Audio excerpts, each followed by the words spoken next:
Pipeline talks continued as Central Lakes College hosted a forum about the Enbridge Sandpiper Pipeline Monday night.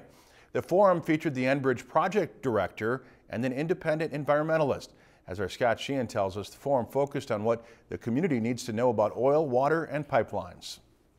The purpose of the Enbridge Sandpiper Pipeline is to take crude oil coming out of western North Dakota and transporting it to be refined and used in the United States and Canada. The controversy of the pipeline is where it should run through Minnesota. Enbridge says a more northern route is better, while friends of the headwaters and an independent biologist thinks a more southern route would be best. We believe that's the best route because it offers up the best balance of limiting impacts to resources in Minnesota. For example, it crosses the least amount of streams, puts at risk the least number of drinking water resources, and puts at risk the least amount of population centers. The southern route goes through a much safer environment, much fewer streams, much less complicated landscape. The proposed route is a bad route compared to that route, the southern route.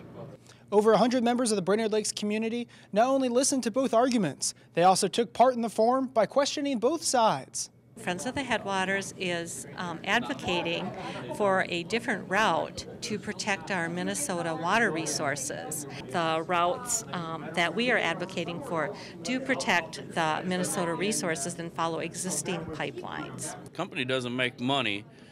How are they going to stay in business for any length of time? And how can they be responsible for any issues that might come up with this proposed pipeline? I would much rather prefer a local company like Enbridge to take care of the work and get it taken care of for us at our local level. Enbridge says they need to get several permits, including from the Department of Natural Resources, Minnesota Public Utilities Commission, and from other county and crossroad engineers. They hope the pipeline will last 50 years to deliver North American oil to North American markets. Scott Sheehan, Lakeland News.